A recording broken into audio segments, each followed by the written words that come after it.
بسم اللہ الرحمن الرحیم الحمدللہ الذی فضل بعد الفقہاء علی بعد ارشد طوائف منہم الی وجوہ الفرق فیما بین الفرد والواجب ووسع مدارکہم فی دقائق المسائل وانار عقولہم الی تعرف مراتب الدلائل والصلاة والسلام علی سیدنا محمد المبعوث بالحنیفیۃ السمحۃ البیضاء وعلى آلہ المطہرین الأصفیاء وصحبہ القادۃ الاتقیاء من فتقت قراہ الفقہاء لاستنباط احکام الشریعۃ الغراء. اما بعد، معزز ناظرین و سامعین، آج پروگرام سرمایہ اسلاف لے کر ایک مرتبہ پھر ہم آپ کی خدمت میں حاضر ہیں. آج کی ایپیسوڈ میں ہمارا موضوع سخن ہے بحر العلوم، نابغہ روزگار، نادرۃ الزمان، فقیہ العالم، مجتہد مطلق منتصب امام ابو عبداللہ محمد بن حسن شیبانی رحمہ اللہ، متوفی 189 سنہ ہجریہ، اور ان کی چند تالیفات. امام محمد رحمہ اللہ کے کیا کہنے، آپ بحر فقہ ہیں، بے کراں بحر ہیں، ایسا سمندر ہے فقہ کا کہ جس کا کوئی کنارہ نہیں. فقہ کے جتنے دریا ہیں ان تمام میں روانی آپ ہی کے دم قدم سے ہے. محرر مذہب حنفی آپ کہلاتے ہیں. امام اعظم ابو حنیفہ رحمہ اللہ کے مذہب، جس کو مذہب حنفی کہا جاتا ہے، اس فقہ کو، اس اسکول آف تھاٹ کی تدوین کتابی صورت میں باقاعدہ آپ نے بڑے عمدہ انداز میں کی ہے. منقع انداز میں آپ نے مسائل کو لکھا ہے، اور آپ ہی کی کتابوں کی برکت سے یہ مذہب اکناف عالم میں پھیلا. اس کے بعد دوسرے نمبر پر امام مالک رحمہ اللہ کی جو فقہ ہے، جو ان کا مکتب فکر ہے، اسکول آف تھاٹ، اس میں جو بنیادی کتاب شمار ہوتی ہے المدونہ. تو المدونہ کی جو اصل ہے وہ امام اسد بن فرات رحمہ اللہ کی الاسدیہ ہے، اور الاسدیہ کے مؤلف امام اسد بن فرات بھی امام محمد رحمہ اللہ کے باقاعدہ شاگرد رشید ہیں، اور انہوں نے امام محمد رحمہ اللہ ہی سے باقاعدہ کتابیں تحریر کرنا بھی سیکھا ہے، اور امام محمد ہی کی کتابوں کے انداز پر انہوں نے اپنی کتاب کو تالیف فرمایا اور اپنی فقہ مالکی کو مرتب اور مدون کیا ہے. تو یوں فقہ مالکی کے اندر بھی روشنی کا سبب امام محمد رحمہ اللہ ہیں. تیسرے نمبر پر آ جائیں امام شافعی رحمہ اللہ کی طرف، جو فقہ شافعی کے مؤسس ہیں، فقہ شافعی کے بانی ہیں، اسکول آف تھاٹ پورا شافعی ان کی طرف منسوب ہے. تو امام محمد بن ادریس شافعی رحمہ اللہ بھی امام محمد بن حسن شیبانی رحمہ اللہ کے تلمیذ اجل ہیں، باقاعدہ شاگرد رشید ہیں، اور انہوں نے تو خود یہ بات فرما رکھی ہے کہ مجھ پہ سب سے زیادہ احسان فقہ میں امام محمد بن حسن شیبانی کا ہے. ان کے اپنے الفاظ ہیں، امن الناس علیہ فی الفقہ محمد بن الحسن، لوگوں میں مجھ پہ فقہ میں سب سے بڑھ کر احسان کرنے والے امام محمد بن حسن ہیں. اسی طرح انہوں نے خود ہی یہ بات بھی فرما رکھی ہے کہ اللہ تبارک و تعالیٰ نے دو مردوں کے ذریعے میری مدد فرمائی، حدیث میں امام سفیان بن عیینہ کے ذریعے، اور فقہ میں امام محمد بن حسن شیبانی رحمہ اللہ کے ذریعے. اور ایک جگہ اور انہوں نے یہ فرمایا کہ میں نے امام محمد بن حسن رحمہ اللہ سے ایک بختی اونٹ کے بوجھ برابر کتابیں حاصل کی ہیں. اور ایک جگہ آپ نے یہ ارشاد فرمایا ہے کہ میں نے امام محمد رحمہ اللہ سے ایک بختی اونٹ کے بوجھ برابر سماع کیا ہے، یعنی ان سے اتنا علم حاصل کیا، اتنے علم کا سماع کیا. اور بختی اونٹ کہا جاتا ہے بڑے اونٹ کو، العظیم الکبیر القوی، بڑا اونٹ جو ہے وہ بختی اونٹ کہلاتا ہے. تو اس بختی اونٹ کے بوجھ برابر کتابیں انہوں نے امام محمد سے حاصل کی، اور یہی وجہ ہے کہ انہوں نے بھی اپنی کتاب الام کے اندر امام محمد رحمہ اللہ کی کتابوں سے بھرپور استفادہ کیا ہے، اور امام محمد رحمہ اللہ کی کتابوں کے طرز پر ہی آپ نے اس کو مرتب فرمایا ہے.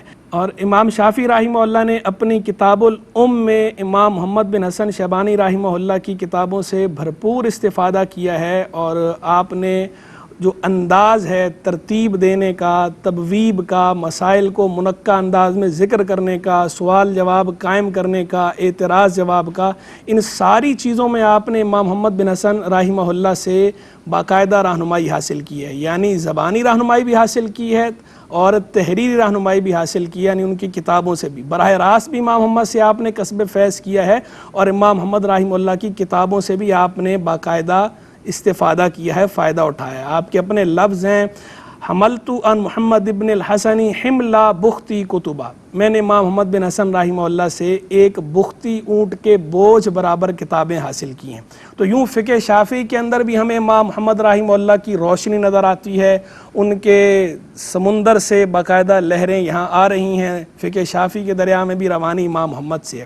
اور جو فقہ اربع ہے اس میں سے چوتھے امام جو ہے، 4 فقہ اربع ہیں، 4 اسکول آف تھاٹ فقہ کے مشہور ہیں، مذاہب اربع جنہیں کہا جاتا ہے، ان میں سے چوتھے ہیں حنبلی مکتب فکر۔ امام احمد بن حنبل رحمہ اللہ کی طرف منسوب ہے، یہ امام احمد بن حنبل رحمہ اللہ اس کے مؤسس ہیں، اس کے بانی ہیں۔ امام احمد بن حنبل رحمہ اللہ سے باقاعدہ پوچھا گیا کہ حضرت یہ جو آپ کے پاس اتنے دقیق مسائل ہیں، یہ دقیق مسائل آپ نے کہاں سے لیے ہیں؟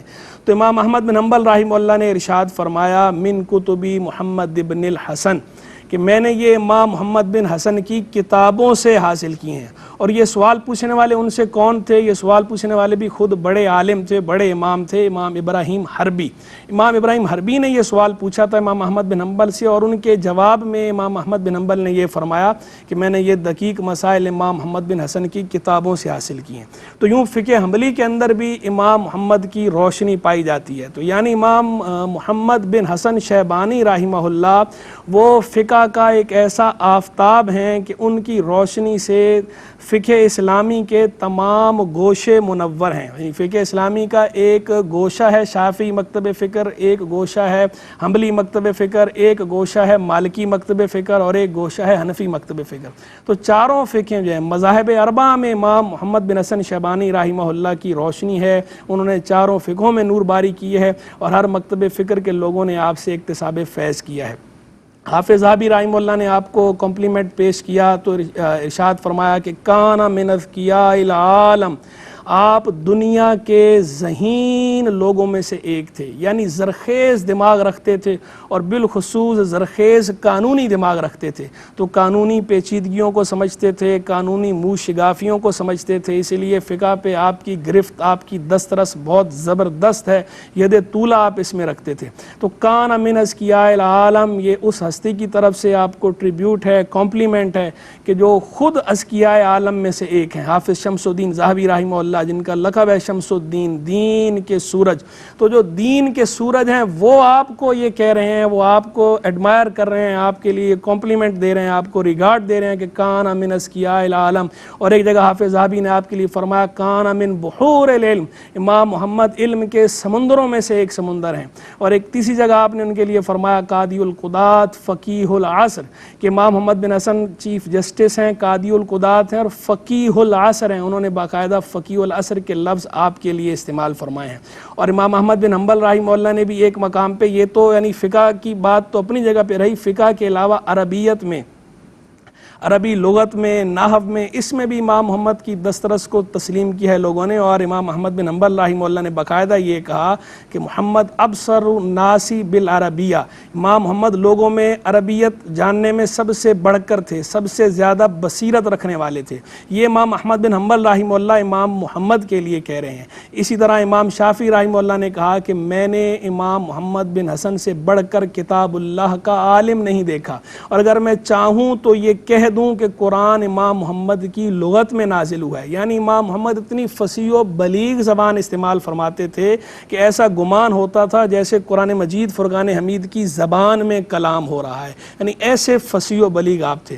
اور آپ امام محمد رحمہ اللہ کے کیا کہنے، آپ کی یہ کتاب جو ہے المبسوط، اس کتاب کو جب ایک نصرانی حکیم نے دیکھا تو یہ کہہ کر اس نے اسلام قبول کر لیا، ھذا کتاب محمدکم الاصغر فکیف کتاب محمدکم الاکبر، یہ تمہارے چھوٹے محمد کی کتاب ہے تو تمہارے بڑے محمد کی کتاب کیسی ہوگی؟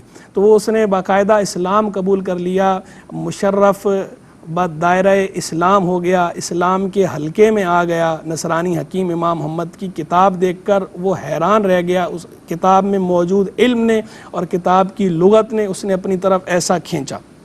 امام ابو یوسف رحمہ اللہ امام محمد کے استاد گرامی ہیں، اس کے باوجود وہ امام محمد کے لیے فرماتے ہیں انہ عالم الناس، کہ وہ لوگوں میں سب سے بڑھ کر علم والے تھے۔ اور ایک مقام پر فرمایا انہ من عالم الناس، وہ لوگ سب سے بڑھ کر علم والوں میں سے ایک تھے۔ اور اسی طرح امام خود بڑے مجتہد ہیں اور نحوی ہیں، ادب میں ان کا بڑا نام ہے، امام ابو عبید قاسم بن سلام رحمہ اللہ۔ انہوں نے باقاعدہ یہ ارشاد فرمایا ما رأیت عالم بکتاب اللہ من محمد ابن الحسن، میں نے کتاب اللہ کا عالم امام محمد بن حسن سے بڑھ کر نہیں دیکھا، کتاب اللہ کا سب سے بڑا عالم امام محمد بن حسن کو دیکھا ہے۔ تو یعنی امام محمد کے کتاب اللہ کی معرفت کو بھی ٹریبیوٹ پیش کیا علماء نے، فقہ کے علم کو بھی پیش کیا، عربیت کے علم کو بھی پیش کیا، اور خود ایک بڑے مشہور نحوی امام ہیں امام فرا، وہ امام محمد رحمہ اللہ کے خالہ زاد بھائی ہیں۔ تو امام محمد رحمہ اللہ کی ولادت کی طرف اب ہم آتے ہیں، اس کا ذکر کرتے ہیں۔ یہ کلمات ثنا تھے جو چند علماء کے ہم نے بیان کیے، کلمات تو بہت سارے ہیں لیکن ظاہری وقت ہے پروگرام میں اتنا وقت نہیں ہوتا کہ وہ سارے کلمات ثنا بیان کیے جا سکیں، وہ تمام ایڈمائرنگ کامنٹس ذکر کیے جا سکیں۔ ہم ان میں سے چند ایک کا ہی ذکر کرتے ہیں، بطور نمونہ ذکر کرتے ہیں، ایز اے سیمپل ذکر کرتے ہیں۔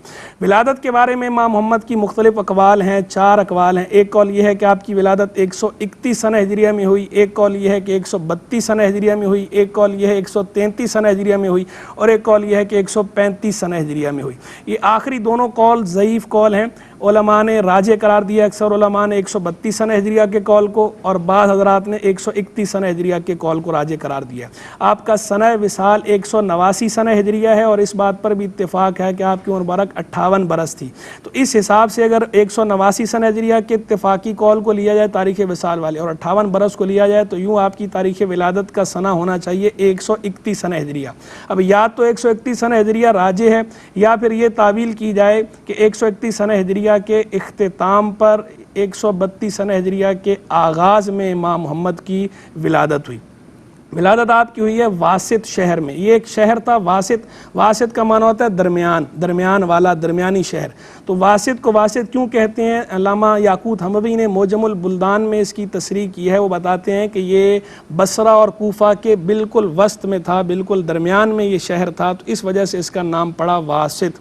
50 فرسخ کا فاصلہ ہے اس کا دونوں طرف، تو بالکل درمیان میں ہونے کی وجہ سے واسط نام پڑا۔ پھر بعد میں جو ہے وہ آپ کے والد جو ہے وہ جب کوفہ چلے گئے تو امام محمد کی پرورش باقاعدہ کوفہ میں ہوئی ہے۔ آپ نے مختلف اسفار بھی کیے ہیں، رحلات علمیہ جو آپ کے ہیں، ٹریولنگ، مختلف خطوں کی آپ نے ٹریولنگ کی ہے، مکہ مکرمہ بھی گئے ہیں، مدینہ منورہ بھی گئے ہیں، شام بھی گئے ہیں، جیسے ہماری آج کل کی جدید عربی میں سوریہ کہا جاتا ہے، انگلش میں سیریا کہتے ہیں اور عربی میں سوریہ کہتے ہیں۔ شام پرانا نام اس کا شام تھا، خیر آج تو وہ مکمل ایریا نہیں ہے، اس زمانے میں تو شام بہت بڑے ایریے کا نام تھا۔ تو شام کا سفر آپ نے کیا ہے، مکہ مکرمہ کا سفر کیا ہے، مدینہ منورہ کا سفر کیا ہے، بصرہ کا آپ نے باقاعدہ سفر کیا ہے، اور کوفہ میں تو آپ رہتے ہی تھے، بغداد معلیٰ میں بھی آپ نے زندگی کا ایک عرصہ گزارا ہے۔ تو الغرض آپ نے مختلف اسفار کیے ہیں، اور جہاں جہاں کے سفر کیے ہیں وہاں آپ نے علماء و مشائخ سے اکتساب فیض کیا ہے، مختلف اساتذہ سے آپ نے اکتساب فیض کیا۔ آپ کے اساتذہ میں چند آفتاب چند محتاب ایک سے ایک بڑے بڑے نام موجود ہیں، بالخصوص سب سے بڑا نام امام اعظم ابو حنیفہ رحمہ اللہ آپ کے استاد ہیں، اور جو امام الائمہ کہلاتے ہیں، کاشف الغمہ کہلاتے ہیں، سراج الامہ ان کا لقب ہے۔ امام اعظم حنیفہ نعمان بن ثابت رحمہ اللہ وہ آپ کے استاد ہیں۔ آپ کے والد جب آپ کو ان کے پاس لے کر گئے تھے تو اس وقت امام اعظم کا چونکہ یہ دستور تھا کہ وہ پہلے قرآن مجید فرقان حمید کو اچھے طریقے سے پڑھواتے تھے اور اس کو حفظ کرواتے تھے، اس کے بعد کسی کو داخل درس کرتے تھے۔ تو یہ چھوٹے تھے، اس وقت ان کی عمر کم تھی، تو انہیں فرمایا پہلے قرآن حفظ کر کے آؤ۔ تو امام محمد کا حافظہ ایسا اور علم سے لگن ایسی کہ آپ 7 دن بعد ہی پہنچ گئے اور کہا کہ میں نے قرآن حفظ کر لیا، یعنی 7 دن کے اندر اندر آپ نے مکمل قرآن پاک حفظ کر لیا۔ دوسرے نمبر پر آپ کے استاد میں نظر آتے ہیں امام مالک رحمہ اللہ، فقہ مالکی کے مؤسس۔ امام مالک سے بھی آپ نے 3 برس تک اکتساب فیض کیا ہے مدینہ منورہ میں، وہ بھی اونچے درجے کے امام ہیں۔ تیسرے نمبر پر آپ کے استادوں میں امام ابو یوسف رحمہ اللہ نظر آتے ہیں، قاضی القضات، چیف جسٹس تھے، کیا شان ہے ان کی۔ امام اعظم حنیفہ رحمہ اللہ کے شاگردوں میں ان کی مثال آفتاب کی ہے اور امام محمد کی مثال مہتاب کی دی جاتی ہے۔ تو امام ابو یوسف اور امام محمد ان دونوں کو ملا کر صاحبین کہا جاتا ہے، یعنی 2 شاگرد، اور امام اعظم ابو حنیفہ اور امام ابو یوسف رحمہ اللہ ان دونوں کو ملا کر شیخین کہا جاتا ہے، یعنی 2 استاد۔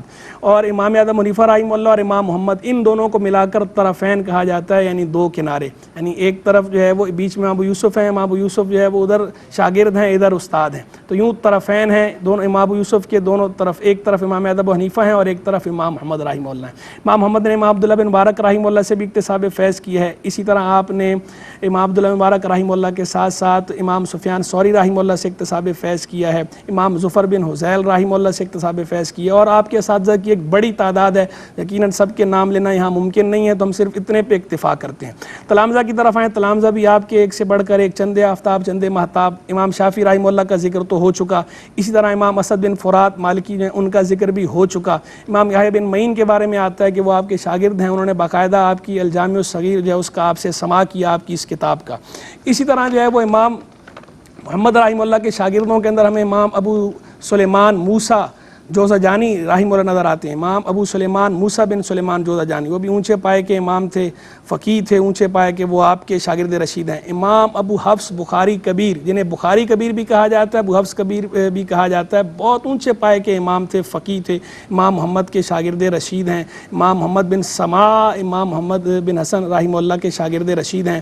عیسیٰ بن ابان رحمہ اللہ شاگرد رشید، اور یہ عیسیٰ بن ابان تو وہ ہیں کہ امام محمد کی خدمت میں باقاعدہ نہیں آیا کرتے تھے، دوست کہتے رہتے تھے لیکن وہ کہتے تھے نہیں، یہ حدیث کی مخالفت کرتے ہیں، یہ قیاس اور رائے کو دخل دیتے ہیں، میں نہیں جاتا۔ ایک دن زبردستی اگلا لے گیا آپ کی مجلس میں اور بتایا امام محمد کو کہ یہ اس لیے نہیں آتے کہ آپ حدیث کی مخالفت کرتے ہیں۔ امام محمد نے پوچھا کہ بیٹا بتاؤ کون سی حدیثیں ہیں جن کی ہم مخالفت کرتے ہیں، تو آپ نے تقریباً 25 ابواب سے متعلقہ مسائل نکالے اور ان میں بیان کیا حدیث کو کہ اس میں آپ کا مسئلہ حدیث سے ہٹ کر ہے۔ تو امام محمد رحمہ اللہ نے باقاعدہ ان میں ناسخ و منسوخ پہ کلام کیا، حدیث کی تعویل پہ کلام کیا، اور بڑے ہی عمدہ انداز میں ان کو سمجھایا کہ ہم حدیث کی مخالفت نہیں کرتے۔ یہ سن کر امام عیسیٰ بن ابان آپ کے گرویدہ ہو گئے اور یہ فرمایا باقاعدہ کہ میرے اور نور کے درمیان ایک پردہ تھا جو آج ہٹ گیا ہے، اور اس کے بعد پھر انہوں نے امام محمد کی صحبت اختیار کر لی۔ پھر ساری زندگی امام محمد رحمہ اللہ کی ساتھ، جب تک امام محمد کا وصال نہیں ہوا، امام محمد بن حسن رحمہ اللہ کی ملازمت انہوں نے اختیار کی، صحبت اختیار کی، شاگردی اختیار کی، کسب فیض آپ سے باقاعدہ کرتے رہے۔ تو الغرض یہ ایک سے ایک آپ کے شاگرد بھی ہیں اور ایک سے ایک آپ کے استاد بھی ہیں۔ اگر مزید اساتذہ اور تلامذہ کے احوال جاننے ہوں اور امام محمد بن حسن کے بھی احوال مزید جاننے ہوں تو اس کے حوالے سے امام محمد بن حسن کے بارے میں کچھ کتابیں لکھی گئی ہیں، بہت شاندار کتابیں ہیں، ان کا ہم تعارف مختصراً کرا دیتے ہیں۔ ایک تو امام زاہد کوثری رحمہ اللہ کی کتاب ہے بلوغ الامانی فی سیرت الامام محمد بن الحسن الشیبانی، ہماری میز کی زینت ہے، ٹیبل کی زینت ہے، بہت شاندار کتاب ہے، اور اس کتاب میں امام زاہد کوثری رحمہ اللہ نے امام محمد بن حسن کے حوالے سے تمام گوشوں پہ تفصیلی کلام فرمایا، اور باقاعدہ جیسا کہ ہر شخصیت، بڑی شخصیت جو بھی ہوتی ہے اس کے قادح بھی ہوتے ہیں، مادح بھی ہوتے ہیں، لکل امام قادح و مادح، ہر امام کے چاہنے والے بھی ہوتے ہیں، مادح یعنی ایڈمائر کرنے والے، چاہنے والے، اور قادح بھی ہوتے ہیں، تنقید کا نشانہ بنانے والے، اعتراض کرنے والے، ٹارگٹ کرنے والے بھی ہوتے ہیں۔ تو ایسی محمد بن حسن کو بھی بعض لوگوں نے ٹارگٹ کیا ہے، تو ان اعتراضات کے بھی تسلی بخش اور تشفی آمیز جوابات امام زاہد کوثری نے اس کتاب میں دیے ہیں۔ بہت شاندار کتاب ہے، لائق مطالعہ کتاب ہے۔ اس کے علاوہ حافظ شمس الدین ذہبی رحمہ اللہ کی کتاب ہے مناقب الامام ابی حنیفہ و صاحبیہ، اس میں امام اعظم کے احوال بھی بیان کیے ہیں، امام ابو یوسف کے احوال بھی بیان کیے ہیں، اور امام محمد بن حسن رحمہ اللہ کے احوال بھی باقاعدہ ایک باب قائم کر کے کیے ہیں، تو وہ کتاب بھی لائق مطالعہ ہے۔ اس کے علاوہ ایک کتاب الامام محمد بن الحسن الشیبانی محدثا و فقیہا، دکتور عز الدین حسین الشیخ کی کتاب ہے، چھپی ہوئی ہماری میز کی زینت، اچھی کتاب ہے۔ الامام محمد بن الحسن الشیبانی نابغۃ الفقہ الاسلامی، علی احمد الندوی کی کتاب ہے، یہ بھی اچھی کتاب ہے، ہماری میز کی زینت ہے، لائق مطالعہ کتاب ہے۔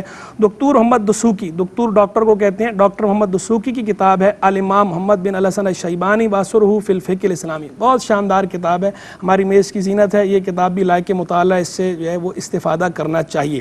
امام محمد بن حسن رحمہ اللہ کی فکر اقتصادی کے حوالے سے بھی کتابیں موجود ہیں، الفکر الاقتصادی عند الامام محمد بن الحسن الشیبانی کے نام سے۔ امام محمد بن حسن رحمہ اللہ گڈ لکنگ تھے، چارمنگ پرسنالٹی کے حامل تھے، جمیل الخلق والخلق تھے، حسن سیرت اور حسن صورت دونوں کا آپ حسین امتزاج تھے، اور سخاوت بھی دل کھول کے کیا کرتے تھے، خوش لباس بھی تھے۔ اللہ تعالیٰ نے آپ کو ہر طرح کے اوصاف سے نوازا تھا۔ امام محمد بن حسن رحمہ اللہ نے مختلف کتابیں بھی تالیف فرمائی ہیں، آپ کی کتابیں جو ہے وہ متعدد کتابیں آپ نے تالیف فرمائی ہیں۔ آپ کی ان کتابوں پر انشاءاللہ ہم سرمایہ اسلاف کی ایک مستقل ایپیسوڈ کریں گے۔ امام محمد بن حسن رحمہ اللہ کی کتابوں کی، اور وہ واقعی اس لائق ہیں کہ ان پہ الگ سے ایک مستقل ایپیسوڈ کی جائے۔ اللہ تبارک و تعالیٰ امام محمد بن حسن رحمہ اللہ کے درجات کو بلند فرمائے۔ آپ کا وصال رے میں ہوا، جو اب موجودہ ایران کا تہران جو ہے، تہران کا ایک جز ہے رے، اس رے میں آپ کا بھی وصال ہوا تھا، اور امام کسائی نحو کے امام کا بھی وصال ہوا تھا، جس پہ ہارون رشید نے یہ کہا کہ دفنت الفقہ والنحو بالرئی، کہ میں نے رے میں نحو اور فقہ کو دفنا دیا۔ یعنی امام محمد بن حسن رحمہ اللہ کو دفنانا گویا ایسے ہے جیسے پوری فقہ کو دفنا دیا۔ رحمہ اللہ رحمتا واسعہ، اللہ ان کے درجات بلند فرمائے اور ہمیں ان کے فیض و برکات سے حظ وافر عطا فرمائے۔ وآخر دعوانا ان الحمدللہ رب العالمین۔ ناظرین، اگر آپ ایسی ہی مزید ویڈیوز دیکھنا چاہتے ہیں تو ہمارا ARYQ کا چینل سبسکرائب کیجئے اور بیل آئیکن کا بٹن دبانا نہ بھولیے، تاکہ آپ سے کوئی پسندیدہ پروگرام مس نہ ہو جائے۔